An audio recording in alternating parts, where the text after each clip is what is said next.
more about some of the challenges facing Ukraine. Let's bring in Alexei Goncharenko. He is a Ukrainian member of parliament for the Odessa region and joins us from the capital of Kyiv. Alexei, thank you so much for taking the time.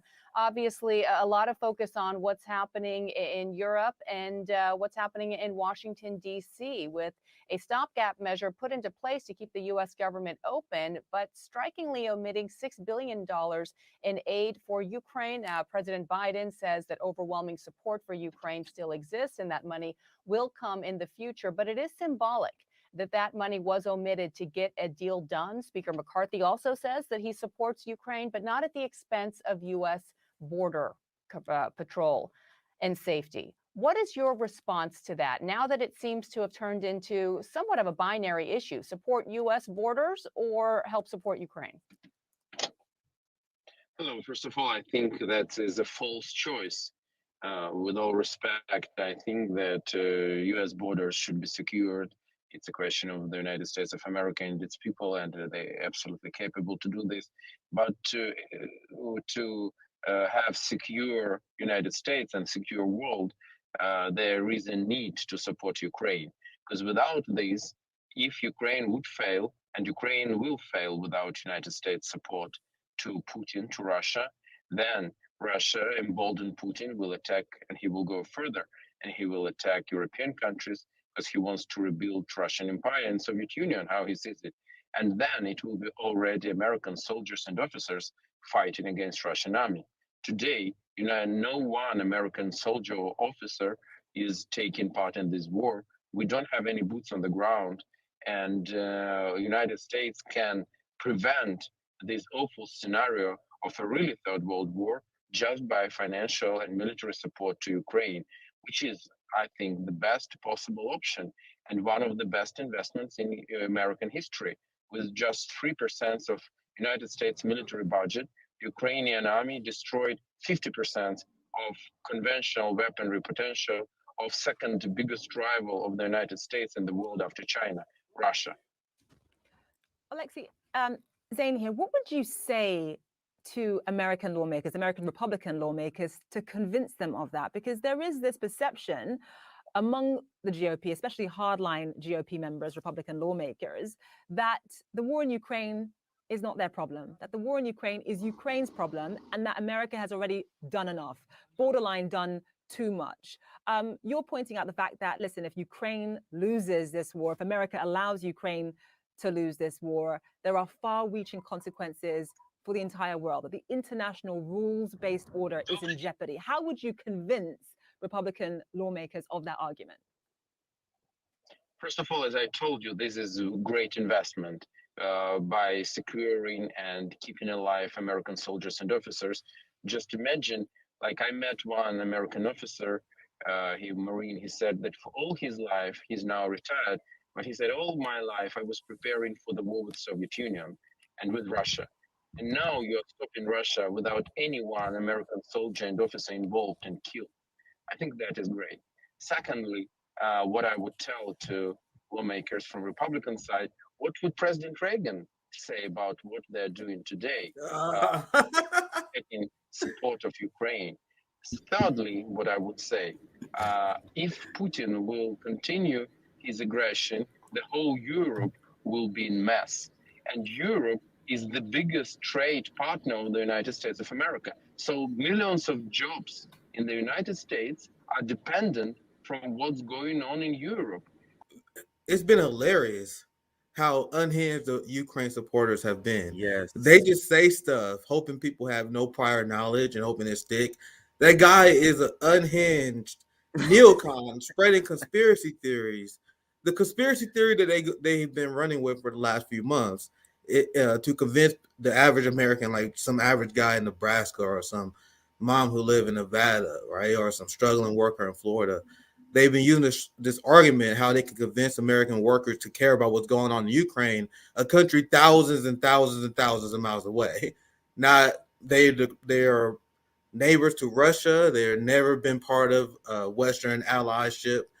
So the conspiracy theory they have planted in order to get people on board is that if we don't stop Russia and Ukraine, that they will continue their attack into Europe and possibly the United States of America. Now, this is something that only people who watch corporate news all the time and their brains have been fried will actually believe. Mm-hmm. Because they will also make the argument, CJ, that the war in Ukraine is so important because in the reason why that we are winning is that the Russian military is being degraded. Russia is losing. They're losing a ton of men. Russian military has been exposed as weak and ineffective, right? So how can Russia be losing to a country that have a small military presence in Ukraine, but at the same time, they are a threat to Europe and a threat to the global security world order? That doesn't make sense, right? Are you degrading the Russian military or not, right? And this is the bullshit neocon arguments that the NATO left buys, CJ. Bernie Sanders is tweeting out his enthusiasm for fighting wars against Russia. So Bernie Sanders heard the neocon argument and he's going along with it. Bernie Sanders think that Russian army is going to be a threat to us, CJ. Nick, when I saw this clip, first, I just happened to see this. I already had some sort of thing set up because I felt like, man, it's so much Ukraine, even though it wasn't in the description. I'm like, it's so much Ukraine shit. We have to talk about Ukraine. There's no way we cannot talk about Ukraine with the funding issues. But when I saw this clip, I was amazed because, this should be called a little short. Aaron, this is a little short segment of Propaganda Report.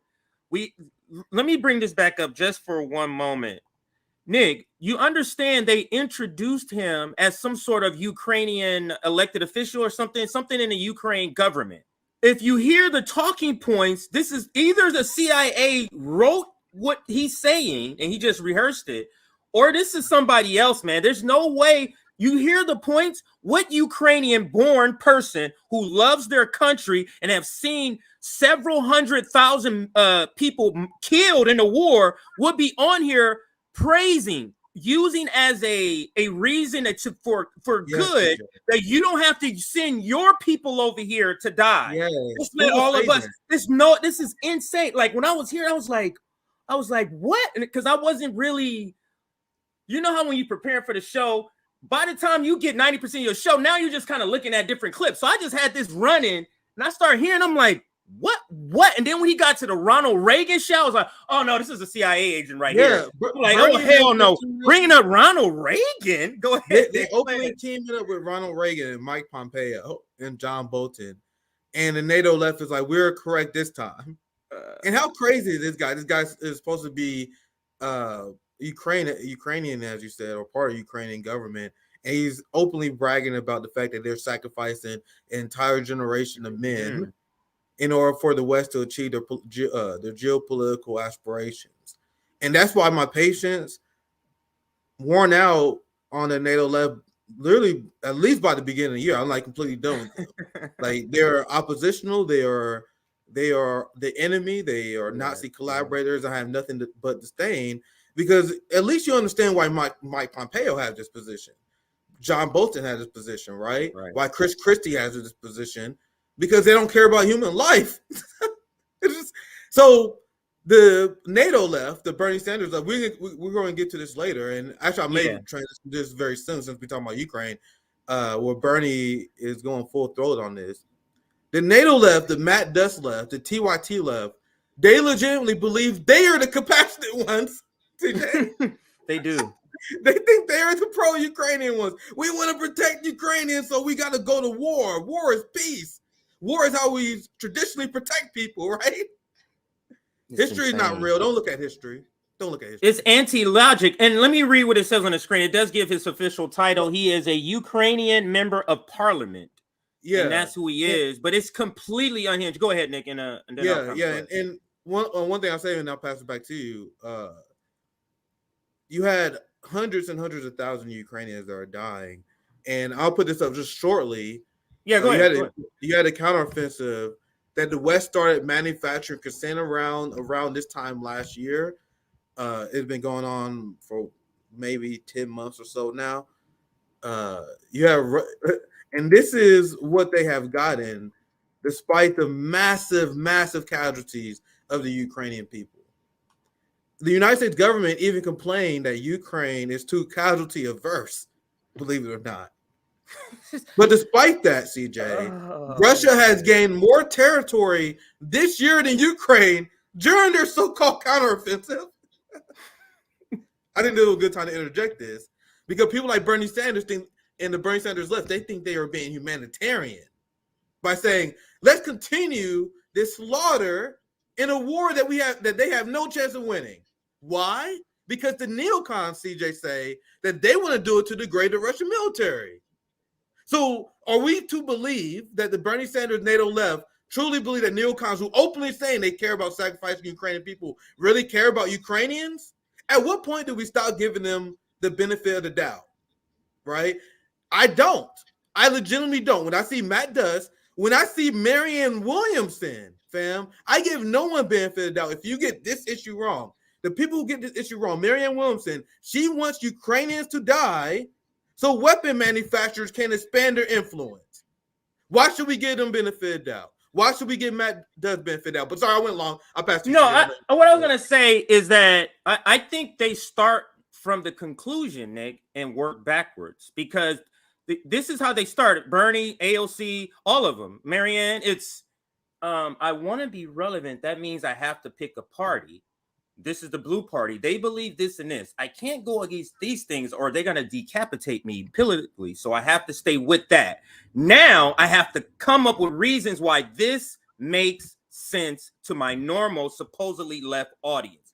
That's what they work backwards. So that's why these sort of explanations are so easily like just swatted away. Like, well, that's stupid. This is this. And you know, this is this. And you saw that so potently in that interview with Marianne Williamson and Jimmy Dore. But go ahead. This is one of the videos I was going to bring up. So let's just get into the Ukraine shit right now. I'll just dive into it. Let's get into it right now. We're going with the flow. You know how it is. Yeah, we're going with it. Yeah. So it's actually more nefarious than that, in my opinion. I think the same take. I don't think it's a different take in general. But my take is the progressives make a calculation. They're willing to destroy the conditions of the global working class in order to appease neocons in the Democratic Party. So Democrats may potentially, maybe support progressive policies in the United States. Let me repeat myself. Progressives like AOC and Bernie Sanders sell out to the military-industrial complex in hopes that people like Neera Tanden, Joe Biden, and people like Gavin Newsom and Hakeem Jeffries will give them a small progressive bone. They enable imperialism in order to get incrementalism that they are not even getting from the Democratic Party.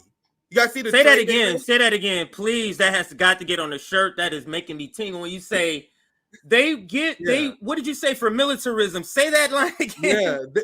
So they are willing to sell out to the military-industrial complex in order to have the illusion that they are getting incremental change in the United States. So they want to sell out the global working for militarism. Yeah, absolutely. That is it. I think that's a good splurge. Yeah, crumbs for bombs. Crumbs for bombs. Yeah, this is the critique of social democrats by Marxists. This is the exchange they always make. That you know how people like Bernie and TYT, Kyle Kulinski, and them praise Sweden. You want to know who one of the largest arms dealers to Yemen during the Yemen genocide? Sweden. So yes, they got a great social democratic welfare state, right? But that welfare state is built upon blood. Built upon blood, imperialism, and exploitation of the global South.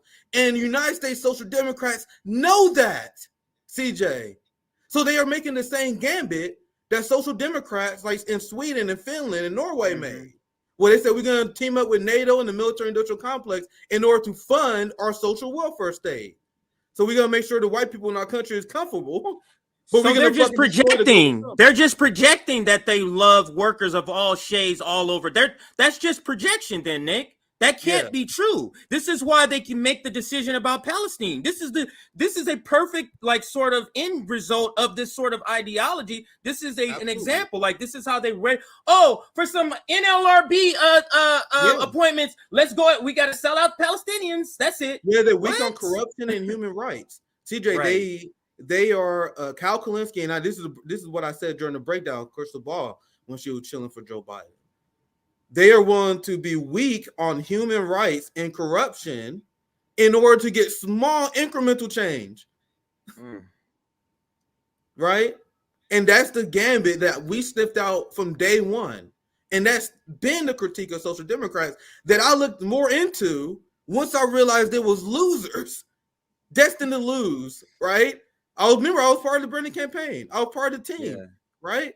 And then after seeing Bernie lose again, after seeing him call Joe Biden his good friend, having all these establishment plants like Chuck Rocha and all the infiltrators, you have Pramila Jayapal telling Bernie to drop out early. So after seeing the Bernie campaign fail multiple times, I'm like, what the fuck is going on? Like, how do we lose?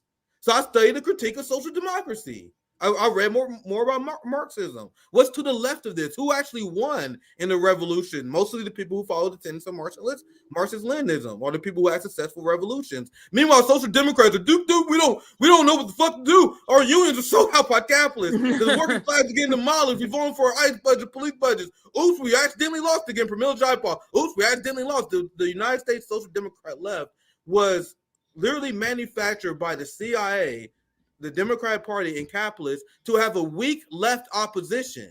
And once I realized that, once I actually study history and study how social democrats failed the capitalists, everything that Bernie Sanders AOC did before and they continue to do made 100% sense. 100% sense, CJ. Like, it was very confusing to me. But once I understand what social democrats did, as I continue to see AOC and Bernie Sanders sold out, I'm like, damn. The Marxist critique is on point. They called all this shit. But I went long. Go ahead, CJ. I'll pass to you. It's almost like I have a few crystal things ball. I want to share on the Ukraine segment, but I'll pass to you first. Yeah. No, for sure. I figured we can just shoot back and forth. But go ahead. We'll just go with the flow. Because what I wanted to do was start out with the introduction, just add this Ukraine part, and then we can roll into the Bernie Sanders because it's Ukraine too. But I do want to start with kind of like some of the funding shit and just what's going on in Ukraine. Now, I found this. So they are in panic like mode that I've never seen, and they bring on this retired person in the military. Just watch 2 minutes of this right now. The American people and the people of Ukraine, that you can count on our support. We will not walk away. The vast majority of both parties, I'll say it again, Democrats and Republicans, Senate and House, support helping Ukraine. Stop playing games. Get this done. Joining us now to talk about this, retired Lieutenant General Mark Hertling, a CNN military analyst. General Hertling, great to see you. That's the president there calling on Congress to get busy and pass that funding to continue to support the people in Ukraine, continue to support that fight against the Russians. That, of course, as you know, was snipped out of that stopgap spending measure to keep the government up and running. I guess your thoughts on this, General Hertling. What happens, and I suppose the scenario could emerge, what happens if Congress can't get it done and this funding dries up? What message does that send? What does that do to the Ukrainians? Well, it's a couple things, Jim. First of all, there's a very small minority in Congress who are sabotaging the United States foreign policy, and they are influencing in a negative way a fight for democracy and sovereignty. And I'm going to stop here. I held it bite my tongue long enough. Yeah, there's a couple of things. He has a couple of things. When they start bringing in retired generals, this means they're saying the propaganda game needs to be moved up, because rank and file names that's going to give it more validity, because they're not just taking our regular guess word. We need some generals, some FBI, former, heads of the CIA. Go ahead, Nick. No, CJ, it's funny. You're exactly on the same page I was on, because mention how you see how they brought on retired military general. And I didn't watch this one, but I usually always watch those segments, because those are textbook U.S. propaganda segments. You can exactly see what the empire, the statements of the empire, the direction of the U.S. empire, when you see what retired United States generals say on these corporate news television shows. So that's a fantastic point. And I want to take a time to explain to you guys that they are complaining about democracy. So the United States has been so unhinged, CJ, for a very long time. Congress giving up their constitutional right to declare war, for example. We lived in a uni-party in country controlled by the military-industrial complex for so long, they're used to never having debate on war and issue as foreign policy. Having senators or Congress or people in government debate and have a giant showdown over the direction of a country's foreign policy is normal in a democracy. But you guys see how they're panicking about this? CJ, remember the quote you just said? Republicans are sabotaging U.S. foreign policy. So you're coming out as anti-democracy? The way a democracy works is you have representatives who have their perspective on what United States foreign policy would be. And based on the idea is public perception, based on who had the most public support, based on who's been elected the most, that what foreign policy would lead to. Now, the United States people have been anti-war my entire life, but there's no democracy in the United States. We live in an oligarchy. So we actually have a few Congress people that is speaking out on the Ukraine aid. So this is the first time they actually got real true pushback. And they are freaking out and panicking about it, CJ. Claiming, how dare we have a debate and conversation about war? Like, you guys understand how unhinged I view these people? Anyway, let's continue. Logical effect. And I'm sure that there are leaders in Ukraine right now who are concerned about this. The president, our president, President Biden, why is that our concern? Promised that this exactly. I'll be real quick because I won't be long. No, go ahead. You say how there's Ukraine public officials are concerned. Why, as an American, is that our concern? Ukraine is not our ally. They're not any. They have nothing to do with the state of our lives, the state of even United States interest. To put it in a neocon way, even a neocon way, they don't serve United States interests. You had old school neocons in the late 90s and early 2000s that said that having Ukraine as a buffer state is actually beneficial to the United States and actually a boon to peace. But they don't want peace now, right? Anyway, let's continue. It feels like this is more of and this is what the definition, I guess, the definition of proxy war. It feels like the United States have forcibly hired missionaries that don't want to go to war with them, and that's what they're calling Ukraine. Yeah, that's what it feels like. That's why they want it, because it's like we're fighting a war, guys, and it's not even our bodies. It's almost like it's our avatars. They don't die in our real world of the United States. It just dies over in Ukraine. So it's a very sort of disgusting, like, where you don't value just everybody's life. Yeah, go ahead. Just to put it in a better way, think of the mindset that he cares more about what the Ukrainian government officials think than the American people, than the people protesting in Germany, than anti-NATO protests that has not been covered by Western media in France and Germany. Right. So it doesn't matter what we think, what the constituency of the Western countries think. They care about what neocons think and what Ukrainian government officials think. Says everything, but let's continue. Yeah, just a little bit more, because we do have a bunch of receipts on this Ukraine. I at least have 4 more, so let's continue. Yeah, but he also had a deal with the congressional Republicans that they would include this in the package in the first place in the initial deal that he made. So it will be a hard push, but in order to regain that trust, which we need on the multinational environment, this has to be done very quickly. There can't be any delays, because it's not only going to affect how other people see the United States, it's going to affect the way Ukraine continues with their offensive, which truthfully is gaining some momentum in both the. Now he's lying. We both wanted to stop when he said that part. Go ahead, Nick. I'm going to take this down. And then if you want to put something up next. You can continue your point, CJ. I was just saying that's false. And I'll show you guys the receipt before this segment, how Russia gained more territory and more ground this year. And I cannot emphasize enough, Russia hasn't been on an offensive. Ukraine has been on an offensive, and Russia still gained more than them. But CJ, go ahead. You can continue. No, it's just a sad point. It's just a sad point. And I do have some other receipts. Now, I just want to insert some things about what sort of have been happening. You have the Lindsay one, right? Yes, that's the one I was just about to go to. So we're on the same wavelength. So yeah, go ahead. So let's watch. Now, I don't know if this is I got clips. Okay, let's first show the first clip. Because if you don't watch this entire interview, Nick, and let me share it first. If you don't watch this entire interview of Lindsey Graham when he goes on Face the Nation, that lady it was almost like he's her subordinate. He's like, what you gonna do? You know, like trying to like instigate the situation. Let's listen to this clip. Now, this is a clip. This is not the entire interview, but hey, let's listen. Have you asked Donald Trump, your friend, to come out and publicly support more aid to Ukraine and to push some of these skeptical members of the Republican conference? I'll leave it up to him to what to do, but he wanted to get out of Afghanistan. Well, Vladimir Putin has been praising him for his comments about Russia and Ukraine. Here's what I'll say about President Trump. He did not pull the plug on Afghanistan, even though he wanted to. The biggest mistake we've made since the war on terror is withdrawing from Afghanistan. To President Trump and anybody else, if we pull the plug on Ukraine, that's 10 times worse than Afghanistan. There goes Taiwan. To stop funding Ukraine is a death sentence for Taiwan. Putin will keep going. You missed all of World War II if you don't know how this movie ends. To the Republicans who say Ukraine doesn't matter to us, you're wrong. Respectfully, you're wrong. The war gets bigger, not smaller. There goes Taiwan. If Ukraine can beat Russia, China's less likely to beat Taiwan, and Putin gets stopped. Now, this is the second interview. This is the second interview, Nick, I have where they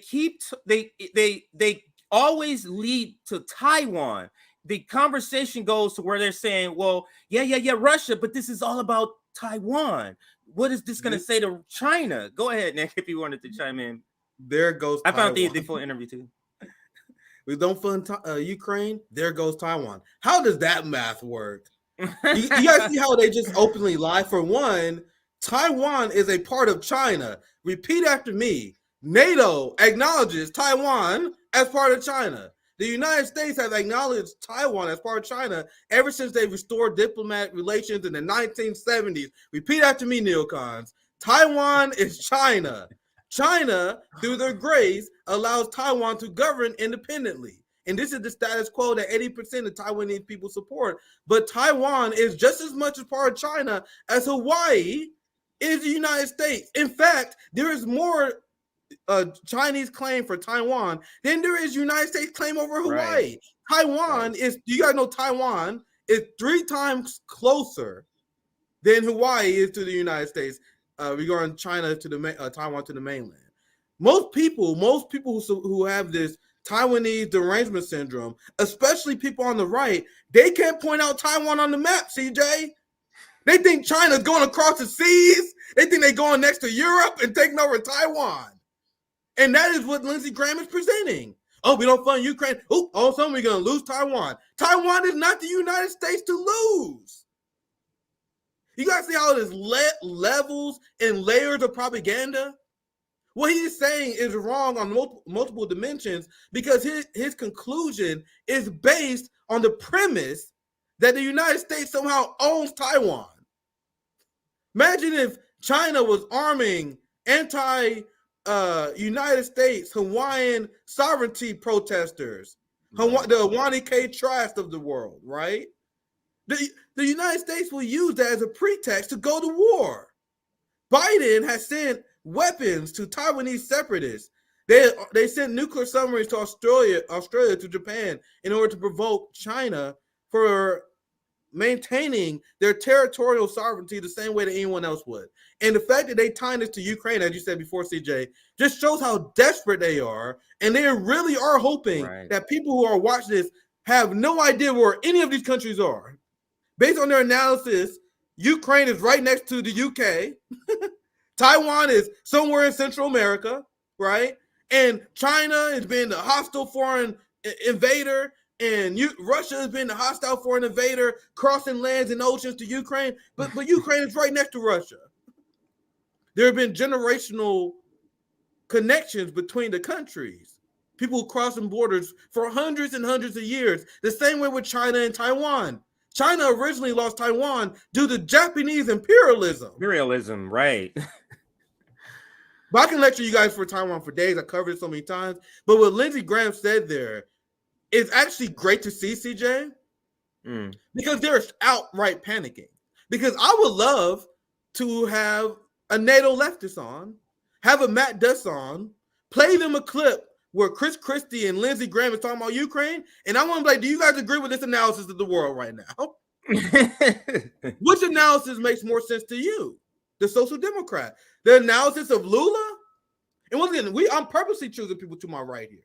More Social Democrat people who got Ukraine right. Do you agree with Lula's assessment of Ukraine, where he blames NATO and the United States and say we must support peace?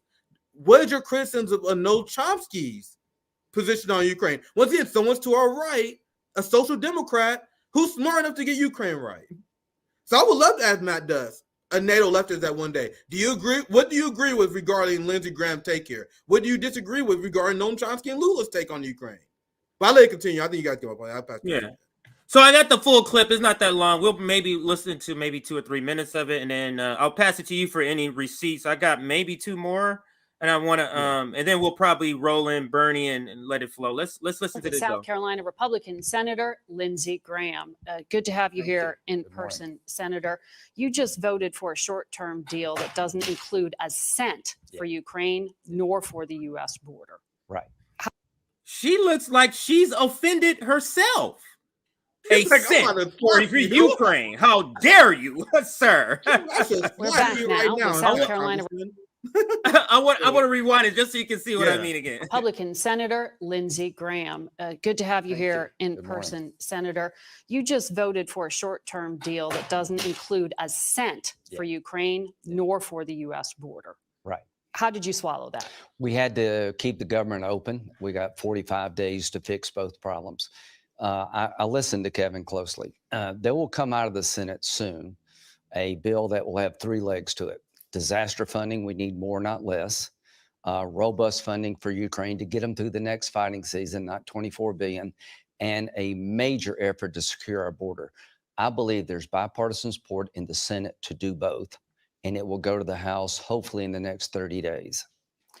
What the speaker was talking about, though, was a bill, H.R. 2, regarding the border that Senate Democrats will never get on board. There will be what a are you talking about? Right. So we got to fix asylum. We need border security agent increases. We need more detention beds. So, Nick, do you think the Republicans like Matt Gaetz would take a deal where they get border security and give up Ukraine funding? Like, would that finally unmask them as not these sort of anti-war? Like, that would be the thing. Like, if they did say, hey, what if we give you so-and-so amount of money for your border? How much would it take for you to give up some Ukraine money? Do you get that feeling that there is something that they could take? There was a segment on More in Jail where they was talking about this openly, where they was saying Republicans, Kevin McCarthy should have a strategy where they tie border funding with Ukraine in order to force the Republicans to get on board with Ukraine, the far right people. And will it work? I would my guess will say yes, it will work, because all the politicians at the end, they will fold to the military industrial complex. But what does that say about the direction of the Democratic Party, that they are openly cheering? They went from immigration activists under Donald Trump. They went from abolish ICE, talking about how inhumane Trump's border wall and build that wall, all that nonsense was. And now they're openly praising the idea of expanding the border industrial complex in order to fund a neocon, Ronald Reagan-esque policy, as admitted from one of our clips before, right? That's the position of the Democratic Party. And that's why you have people like Bill Kristol, open neocons. Big shout out to Sabby Sabs, our sister. What's up, Sab? That's why you have people like Bill Kristol who say he's open and comfortable with the Democratic Party now, because the Democratic Party is not only the party of the border police state, because Biden funded ICE more, $6 billion more than Donald Trump. They are openly bragging about making deals on funding the border wall more, so they can wage more war. But anyway, we can let the clip continue. I fast forward to the next question and let's listen. The House. Yeah. And the idea that we got to move swiftly, right? Right. The White House told Republican leadership that they don't have enough funding for Ukraine to make it through 45 days, and the authorities they have are insufficient. Yeah. Well, so how much time are you talking about needing? You know, I've been around. I didn't feel this feeling when we didn't get $15 minimum wage. Nobody was like, What's going on, guys? What the parliamentarian? Get her out of there. We got to get these guys 15. Nobody was doing that, but we're having such a emotional and excited conversation about getting money to non-Americans. I'm just trying to make it make sense. Go ahead. This is the best example. This is right here the best example how our media, capitalist media, works. Who pays these people on the corporate news network cycles? Boeing, Raytheon, and arms dealers. They will have a commercial on their show regarding Boeing. They'll be like, sponsored by Boeing, sponsored by Raytheon. So I'm gonna ask you guys this question: is the average boomer, the 60-year-old, 70-year-old watching the show, are they buying missiles from Raytheon, CJ? Is the average person watching the show, are they buying weapons from the military industrial complex? No. So why are they doing it then? You guys know how targeted ads work, right? Whenever you're watching UFC, pro wrestling, football, something like that, you got more like masculine advertisements, right? You have like male deodorants, sports gear, all this because they know what demographic is watching that show. When you have like soap opera, drama, reality TV, whatever young women watch these days, they will have like fashion commercials, for example. So why do they have sponsorships by weapons dealers on news networks? Who's buying shit from Boeing and Raytheon? It had nothing to do with that. Do you guys think that was about? You guys think people watching at home that think like, nigga, let's see what weapon manufacturer can I contact today? Thank God it's sponsored by Boeing and Raytheon. No, they literally buy these politicians. The news anchors. So they are more aggressive when it comes to pushing war than the most unhinged neocons in Congress, like Lindsey Graham. Remember when Anthony Blinken was on one of the MSNBC shows, and they was grilling him like, why don't you guys giving Ukraine more aid? And Anthony Blinken was like fucking flabbergasted, like, do you guys know what we have done? You guys criticizing me to my right? This is like the first time I've ever been criticized to my right. This is crazy. But as I said before, the United States is the most propagandized country in the world because our media is, I don't know how they do it, but they are actually more pro-war than the most pro-war person in Congress. But anyway, that's the point. Go ahead, CJ. Well, and we dedicate a lot of time to Ukraine on this program, so we find it important. But I want to ask you, because Leader McConnell had gone into the lunch yesterday telling Senate leaders that he believed the White House when they said they were running out of funding for Ukraine. And then his deputies apparently urged him to drop it, which is how you ended up with this bill with nothing in it.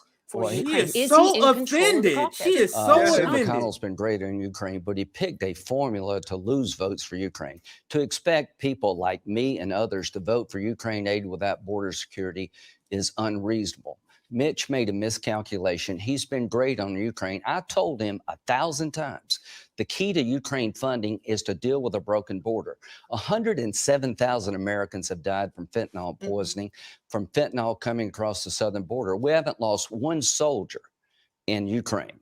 So America is being invaded from a broken southern border. To my Democratic colleagues, you need to take border security seriously. Yeah. Are you saying that Ukraine should not be a standalone? $6 billion It will not. I have been asking this from right wingers for months now. When they keep saying the border is open, what do you mean by that? You mean the guy who funds ICE, $6 billion more than Trump, funds border and customs to historic levels? Hey, right wingers, there is no capitalist answer to border security. No matter how much money you pour into the system, nothing will stop illegal immigration. The only thing that happens is increased human rights violations. Let's continue. Yes, and we're going to close. Let's let him finish his answer, then we'll close this part. And if you have any receipts, I'll pass it to you. Will not be a standalone. When I go to South Carolina. So this is what you were, let me just say this part. This is what you were alluding to earlier. What he's saying is, because understand, he's in the Senate. The Senate's run by the Democrats. So he's saying, Mitch, what they did is mess up is if you think you're going to get people like me to vote for Ukraine, you got to include borders. So he's talking about Democrats accepting you have to do something about the border if you want Ukraine. Now, what Nick said earlier, you can't, Democrats, y'all been saying all this time how this border this border that, and how you're for immigration. Now you gonna make a deal in order for Ukraine, but you couldn't make a deal for $15 minimum wage. You couldn't make a deal for voting rights. You couldn't make a deal for anything else, but you'll make a deal on the border for Ukraine.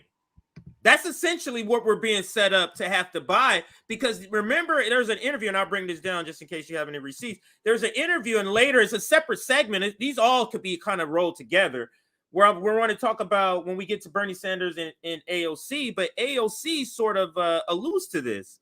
So I'll hold the critique for that segment. But Nick, did you have any other Ukraine sort of receipts you wanted to bring up here before I bring up my last one? Yeah, this is another mini segment within the Ukraine segment, for sure. Because one of the reasons why people like Rand Paul are against Ukraine funding, he said this in his speech, you have Zelensky that is prosecuting and going after Orthodox churches.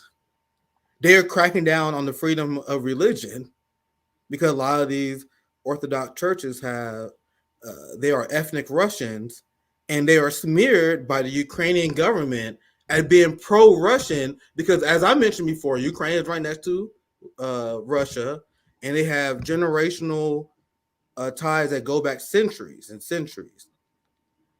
And one of the reasons why people on the right are against funding Ukraine is because they're against freedom of religion. I think everyone should be.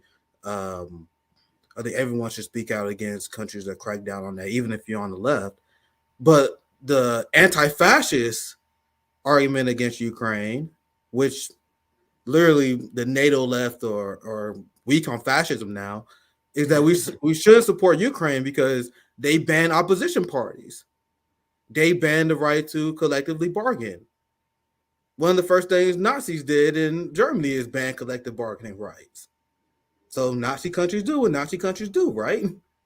So this is the receipt here. Ukraine bans religious organizations with link to Russia. And I cannot emphasize enough, when they say links to Russia, Ukraine are essentially following the direction of Banderite Nazi extremists in Western Ukraine, where anyone who is an ethnic Russian who favored diplomatic ties with Russia is labeled pro-Russian, links to Moscow, all these scary terms, right? So Orthodox churches are big in Russia. We all know that, right? So, of course, Orthodox churches right next to them who have historical ties, because remember, they used to be one country, the Soviet Union, for a very long time. So, of course, these churches want to maintain ties with Orthodox churches in Russia. That makes sense. The same way they have ties with other neighbors, right? So the Ukrainian fascist government have been waging a crackdown on these religious organizations. Look, this is one example. Ukraine bans religious organizations with links to Russia, whatever that fucking means, right? That's all they do. Just add Russian, and that's all they got to do. Just add the name Russian, and everybody just go, "Oh, that's that Russia derangement syndrome." Yep. And guess who is helping the fascist government regime manufacture consent regarding their purge of ethnic Russians in their country? The Western media, CJ. This is from NPR. They're doing cover for the Ukrainian regime here. Listen, look at the headline. Anger grows over Ukraine's largest Orthodox church aligned with Moscow despite war. What the fuck are we living through right now? Remember when Maura Kimberly said, despite all her years, despite witnessing all these wars, right? She said she'd never seen pro-war propaganda like this. You have here NPR, Western media, who claims to care about freedom. They print this headline in order to manufacture support towards Ukraine's decision to crack down on the Orthodox churches. And I cannot emphasize enough that when they say align with Moscow, that is NPR repeating Ukrainian fascist propaganda. Links to Moscow means they are Russian.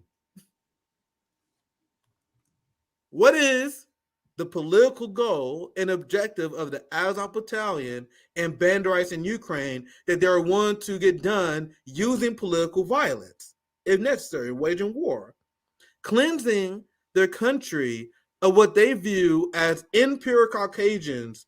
They view the Russian people as defiled white people who was conquered by the Mongols. They view them as Asianic white filth coming from Azov messaging. So the government, aligned with the Azov Banderite messaging, launches a war against these churches and freedom of religious groups.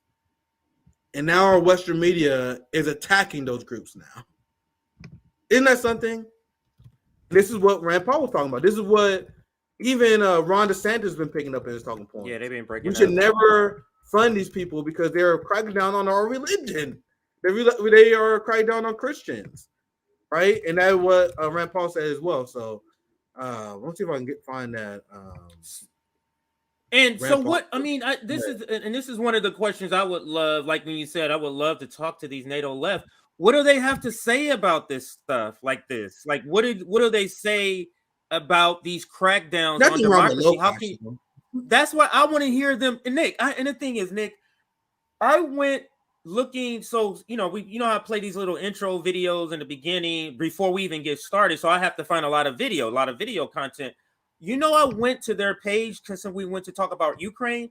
There is nothing on Ukraine. All. They just don't cover it. It's stuff they're talking about. I'm like, where are these subjects from? I don't even know what these subjects are. They're just randomly coming up with their own things that have nothing to do with none of the current politics that's even happening. It's so bizarre that they're doing it, but it's so telling why they're doing that. Absolutely, CJ. Go ahead.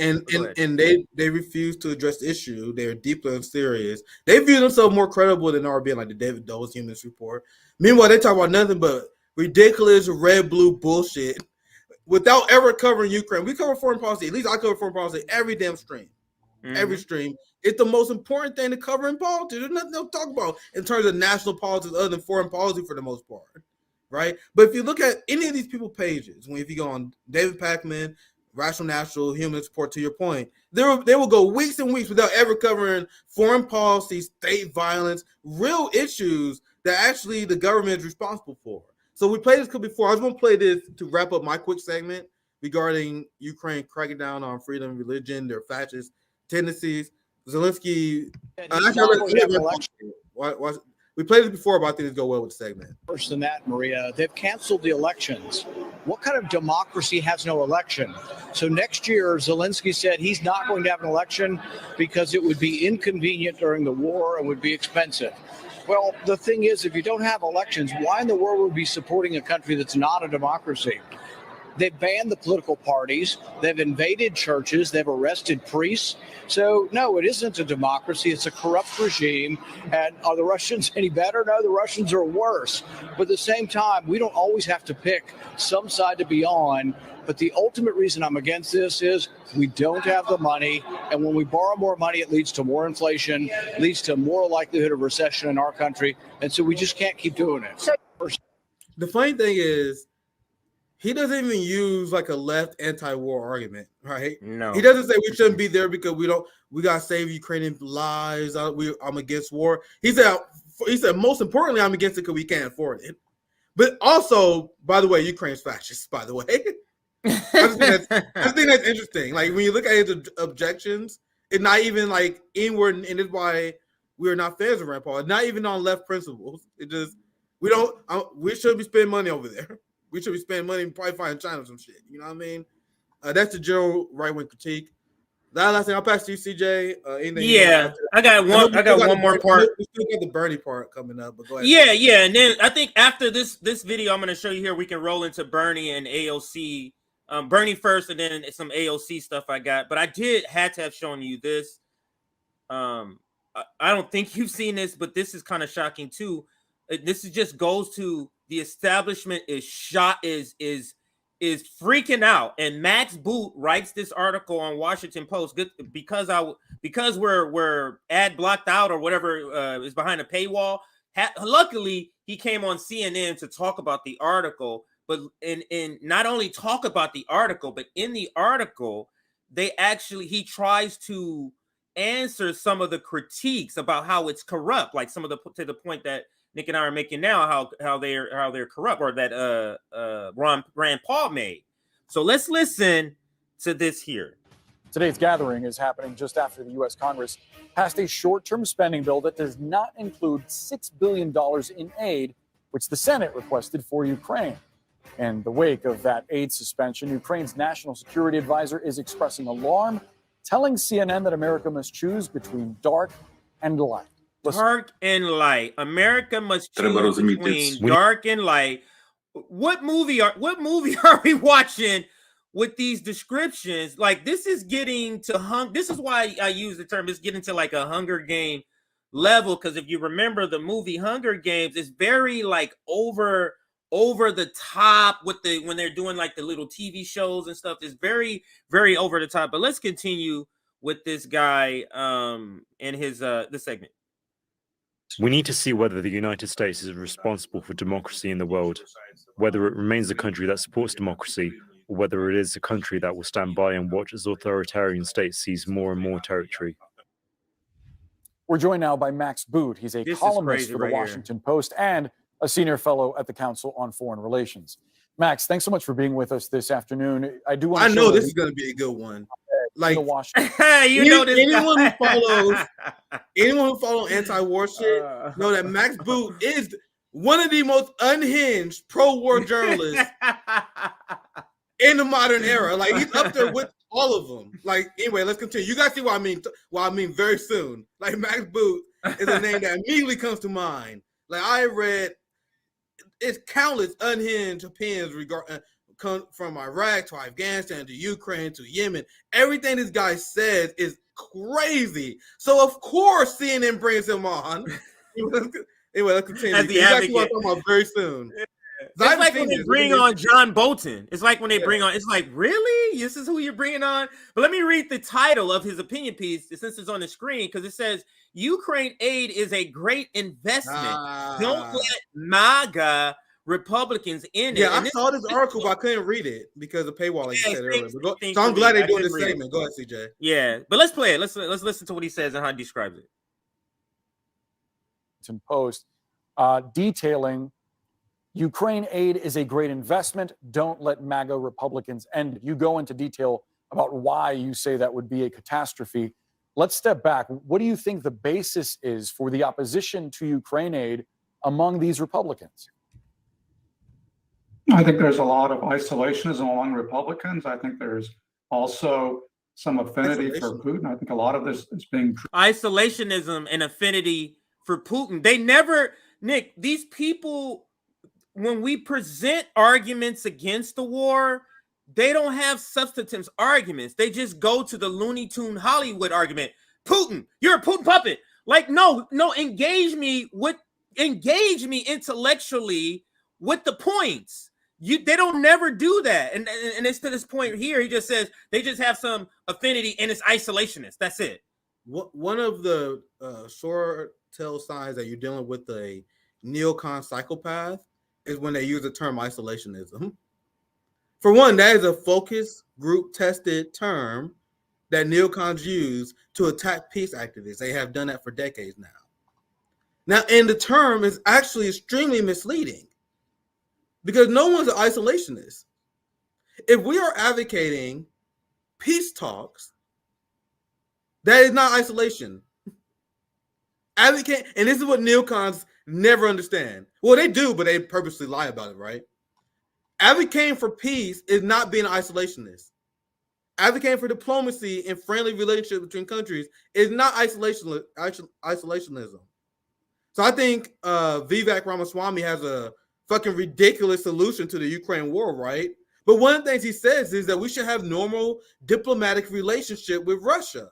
Like his plan of pulling the no limits partnership of Russia and China is stupid. We all know that, right? But Vivek said he wants a friendly relationship with Russia because it benefits everyone. How is that isolationism? I'm struggling with that, you guys see. But how is that what they say? Right, CJ? But anyway, let's continue. Yeah. Now, let me just bring this up because I was, if you didn't say that, I was just about to ask you, Nick, can you explain for the audience and me a little more about isolationism? Because I just vaguely know it because, again, I only even hear this when some of the most neoconish of the neocons are talking. So I only hear this word literally maybe 5 times out of the year.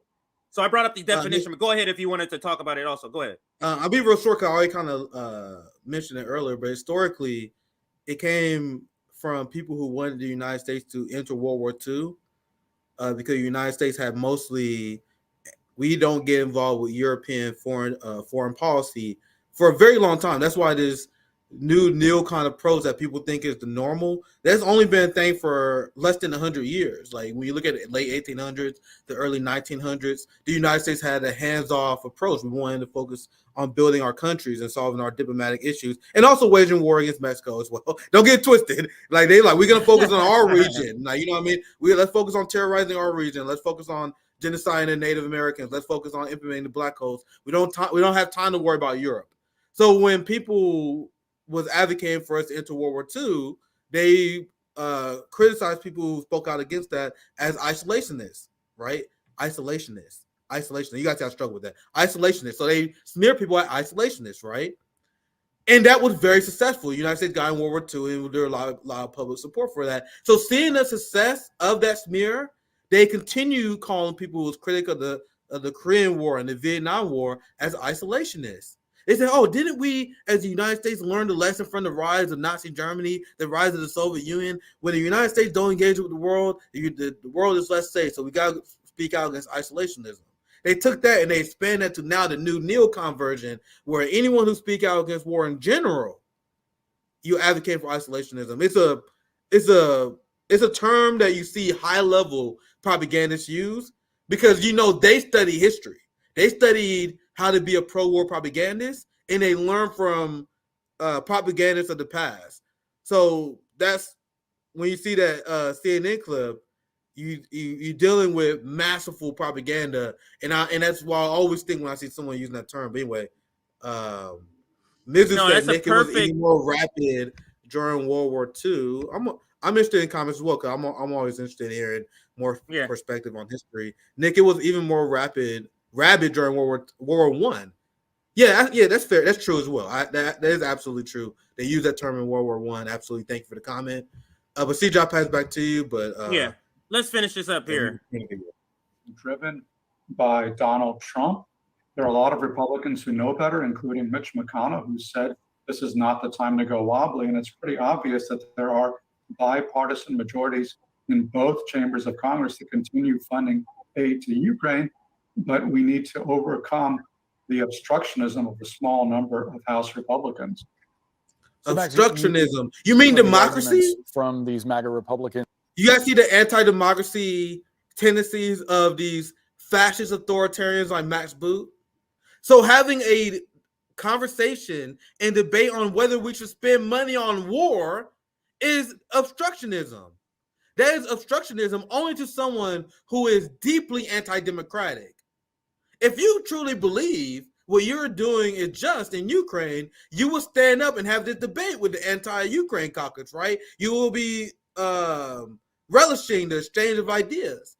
They don't, because fascist authoritarians know they're in the wrong, so they abhor democracy. What you hear from Matt Boot here is someone who abhors the idea of democracy. But let's continue. Republicans in the op-ed, specifically that those funds should be used for domestic priorities. Let me rewind it because the beginning of the sentence was cut off, and this is an important question because this is essentially what I've heard Jimmy Dore say. We've said it too, like spending money somewhere else when we can use it here. What do you say to those people? So I'm interested in seeing what Max says to those people. There's corruption in Ukraine, that some of that money is being diverted away from the war. Those arguments, though, appear to be resonating with some 60% of Americans, according to recent polling. Why do you think that is? Well, they are resonating, but I think they're just very bad arguments. I mean, I think they're resonating because they play into the isolationism of a lot of the Republican base, but they're horrible arguments because the reality is that U.S. aid to Ukraine has been one of the most successful, if not the most successful, foreign policy initiatives the United States has undertaken since the end of the Cold War. For a relatively small investment, yes, we are spending tens of billions of dollars on Ukraine, but all of that amounts to roughly 0.5% of federal spending. So for a very small investment, a very tiny portion of defense spending in particular, we are helping a free people of Ukraine to resist aggression, this evil aggressor that has invaded their country. And in the process, we're helping them to devastate the Russian war machine. They are lying about the kind of losses that Russia has not seen since World War II, and that is degrading dramatically one of the most anti-American, if they are so successful countries in the world that we are. Real quick, if they are so successful in degrading the Russian military and Ukraine being successful, why are you guys stoking fears that Russia is about to invade Europe with no evidence? Right. If Russia is so weak they can't defeat Ukraine, how are they a threat to Europe and the United States, like you guys keep saying? But let's continue. I just want to point out that quick contradiction. Oops, I thought I hit the play button. There we go now. We ourselves face. So the Ukrainians are fighting our battle for us, and we don't have to risk a single American soldier. It's a tremendous investment, and it would be the height of folly to cut them off. Do you have hope, Max, that there will be Ukraine aid in this next phase of negotiating, potentially before that sort of 45-day CR, the continuing resolution, wraps and we face another potential government shutdown?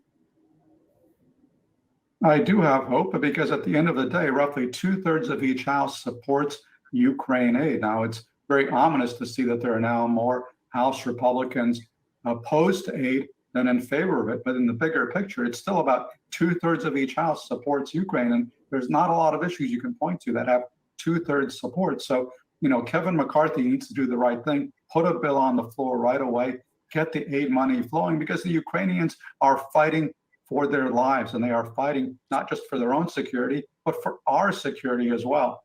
And let me insert here, and I can close this. He says more other stuff that we can all talk about, but I do want to kind of move on, because the argument.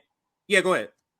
I'm sorry, but one thing I want to say real quick, another propaganda tactic he's doing, because he know he's presenting to a liberal audience. You notice how he mentioned how the majority people who are against Ukraine are MAGA Republicans. That's the talking point that he's using, right? Because he wants liberals to reflectively support Ukraine. So he said, well, there's MAGA Republicans who have a pro-Putin tendency. I showed you guys a poll before that had where it showed only 60% of Democrats support Ukraine funding, which is a lot. But there was like 25% that was opposed, and that's 1 out of 4, which is good considering Democrats are usually brainwashed. 1 out of 4 is a lot. That's the same thing I say regarding Medicare for all. Like polls show that 1 out of 4 Republicans support Medicare for all. But if you listen to the corporate media, you would think that number is 1 out of 10, 1 out of 20. So I take 1 out of 4 Republicans being for Medicare for all. There's a poll that I covered that showed 30% of people who call themselves very conservative support defunding the police. Yeah, I'll take that. That's 1 out of 3. 1 out of 3 Republicans who are ultra conservative support defunding the police. How is that a bad poll? That's fantastic for us, fam. So he says that, and he also implies that only MAGA Republicans are against Ukraine. And in fact, I've seen the NATO left repeat this talking point. Like, oh, where are you, a Matt Gaetz far right winger if you're against Ukraine funding? 55% of independents oppose additional Ukraine funding.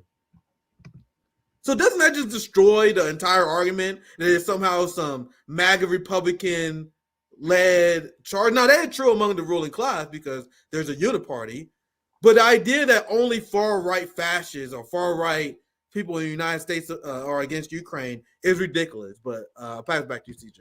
Yeah, so one of my final points, not the last, but one of my final points is that in that last part, what he was saying, this is what has been going on a lot of liberal segments today about this.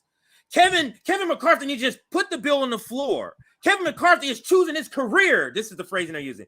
Kevin McCarthy is choosing his career over. They want Kevin McCarthy to lie down on the sword of Ukraine, basically give up his job, his position, if he did, because by putting a bill up that he knows doesn't get the majority of the majority, meaning the majority of GOP, the way that Ukraine funding is going to get passed is if the majority of people voting for it is the Democrats, because that's what it's going to take. And if he does that, that's the, what's that called? The Hester rule, the rule where you're not supposed to do that. So somebody made that up a long time ago, and they're going to get that guy out of here. And that's why they're saying he's not going to do it, because he simply has to put the bill up. The Democrats will get it passed. Think about that, Nick. The Democrats are going to get it past the line. Yeah. This is where we are in 2023. And let me tell you, and I believe part of the reason we're even here, if the squad had forced a vote when they supposed to, we would not be here. We would not be here, because all of this antagonism that we're seeing Matt Gaetz and the Freedom Squad doing, that should all be coming from the squad.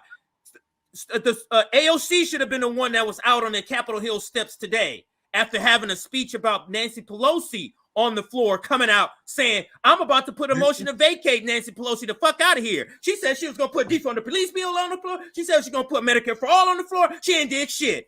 Vacate this mother. That's what they should be doing. Yeah. That's exactly what they should be doing. Go ahead. I would be embarrassed if I was an anti-force to vote advocate. And that shit was on record. Like you're on record speaking out against anti-force to vote, and you are not shamed. Every argument that they presented was utterly destroyed. Utterly destroyed, because the argument that we made is, why wouldn't you force a debate around healthcare in the middle of a pandemic? CJ, what the fuck is the only thing the media is talking about right now? The only thing they're talking about is the Matt Gaetz, Kevin McCarthy drama, because that shit is good media. Can you imagine the alternative reality we would be in right now if AOC was Nancy Pelosi and Hakeem Jeffries, Matt Gaetz? I think AOC, because one of the argument that anti-force to vote people made, this will destroy their careers. They will be the end of them because they're challenging one of the most unpopular politicians in the modern era. How does that make? So Nancy Pelosi, one of the most unpopular politicians ever imposed, is somehow going to come ahead of a group of politicians fighting for a very popular policy, Medicare for all. How? And this is what the argument that we was making for force to vote. How can anyone see the negatives of this? Best case scenario, we force a debate on Medicare for all. Then people were like, why are you trying to force Nancy Pelosi out of your seat?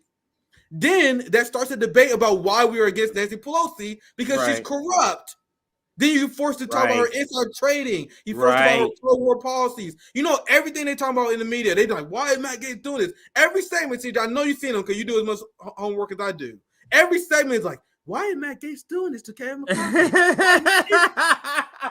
Wouldn't it be great if we have segment after segment of us being able to explain to people why we resist Nancy Pelosi? This was force to vote was such a win for so many reasons. And I love that we've seen what happened with Matt Gaetz and Kevin McCarthy, because it shows it.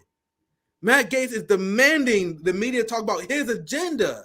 Everyone is talking about the MAGA agenda, the Matt Gaetz agenda. Everyone talking about what he wants. He's the most talked about politician in the world right now. Imagine they say he's hated too. Now, yeah, imagine if we had. And they say he's hated. No, go ahead. You finish it now. I was about to say, imagine we had left fighters that were forcing popular conversations on Medicare for all, ending war, ending our police state, using the speakership in the political theater of forcing a House Speaker out as a tool to drive the conversation. It would destroy not only Nancy Pelosi, but the entire neoliberal wing of the Democratic Party, because then they'll come out outraged. They'll be like, how dare AOC force us to vote on healthcare? They'll be like, wait, you against that? Yeah. You're against the critiques waged against Nancy Pelosi. Now, once again, the liberal media won't present that way, but it's about winning the public perception. You have liberal journalists and liberal propagandists that will be made a fool of by this hypothetical Justice Democrat movement. The Justice Democrat, if they did this, would be massively popular Like, once again, we talking about alternative reality. I know this sounds goofy, right? But imagine Ilhan Omar on Anderson Cooper just spitting fire the same way I've been seeing Matt Gaetz. Like, he like defiantly, he go on like corporate media channel, like, hell yeah, I'm against Ukraine. Hey, what the fuck you talking about? Hell yeah, I'm against the border war. What the fuck you talking? He's defiant. And if you go on Twitter, they love the fucking guy. The right wing people, they love the fucking guy.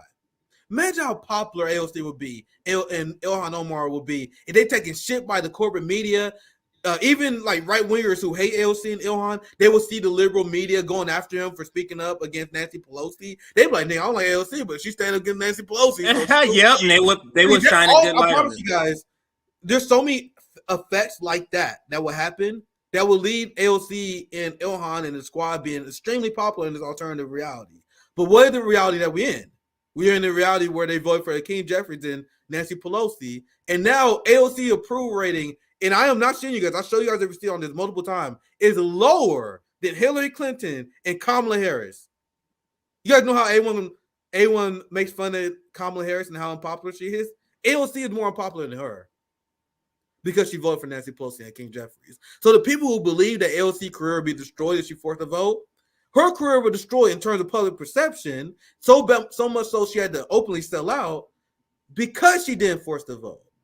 So once again, for this and many reasons, if I came out openly against forced to vote, I would be embarrassed because we seen in real time every argument that they made against it was proven wrong. Yeah, and we can end this segment, at least the part that I want to. Yeah, we can end this segment and move on to Bernie with this 30-second video, because imagine if this was AOC saying this, and I said this yesterday in a little stream I did yesterday. Matt Gaetz is the type of guy that I would be politically, because I've heard people say, reporters, "Oh, he's hated on Capitol Hill." That shit would not affect me in a bit at all. Oh, they hate me? Oh, those 400 niggas over there hate me? Okay. Like, I wouldn't care whatsoever. And I'm the type like him. I'm gonna go out there. I'll stand in the ocean by myself with my opinions if I feel I'm not being, just overzealous. But like, I feel like, no, these are points and I'm standing on it. I don't mind that. And I love that about him. I don't love his policy, but this is the militancy we need to see from the left. Yes. This is the militancy we need to see. But I love the fact that he refers to it as a uni-party in this clip right here. Yep.